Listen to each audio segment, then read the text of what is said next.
Let's get back home now. Major mortgage relief may be on the cards for Australian homeowners. There are predictions of several interest rate cuts as early as next year. Let's go to Judo bank economist Warren Hogan. Warren, great to see you. What do you reckon? Bit too optimistic?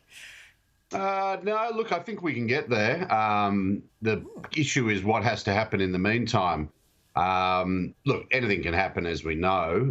The problem we've got is that there's nothing happening in the economy right now that suggests rates can come down. And the governor's all but said that. She has been quite reticent to give any guidance, but she's seen fit to come out in recent weeks and say, we're not cutting rates this year. So she feels quite strongly about that. That's what's in the economy right now. But next year, things can change. Now, my view is that we might actually need to see another rate hike or two, but then we'll see rate cuts soon after that. But look, I think by the time we get to the end of next year, rates will be lower than where they are now. It's just the pathway that we get there by. Okay, higher before they go lower. What are you looking at in the data? Because we see the US come down, we see a moderation here in Australia. But why are you thinking one more?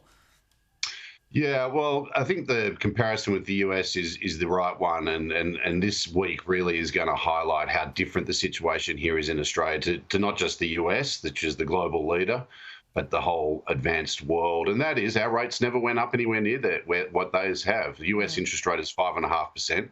Their core inflation is now at 3.2, which leaves the real interest rate at 2.4%. That's the interest rate above inflation. In Australia, our inflation is just under 4 and our interest rate is just over 4. It's hardly above. So that's saying that our monetary policy never got tight enough and we haven't really got the inflation on the right trajectory. It looks like it's stuck at around 4%. Okay. And it's simply because we didn't tighten enough. And that's the issue we're confronted with right now. Has it been in that 2 to 3% band for what, 10 years? Yeah, well, it hasn't spent much time in that band in 10 years.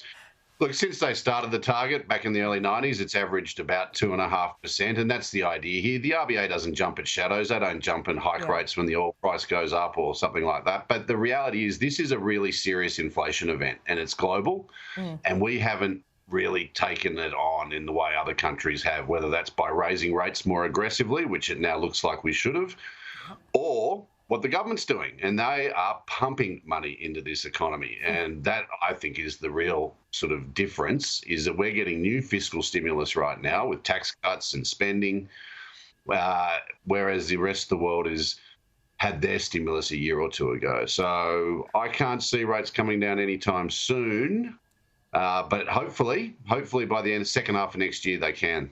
Warren, at this BCA dinner last night, of course, all the biggest employers were in the room last night listening to the Prime Minister. You talk about productivity. We're almost at an election, so productivity seems to slow a bit in terms of getting things done in Canberra. But look, business leaders were pretty aggressive last night in the dire warnings about what is going to happen if these things aren't improved. Now, these warnings have been made for years. I think some people believe that they never eventuate, but I've never heard a group of people, both publicly and privately, speak so worryingly about where business investment, the economy is going. What are the material effects that you're seeing so far? Is this posturing or is this real?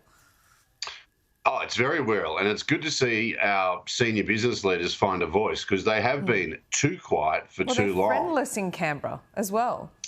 Yeah, and look, they defended themselves last night, but the real issue here is that this government's agenda is now quite clear. The pennies dropped in 2024. The start of this term of government, they said we're going to have a conversation, but now it's quite clear what's going on, and it's big government, it's regulation, and it's going back on what has built Australia's modern prosperity. This is reversing Hawke and Keating. This is defying what Howard and Costello did.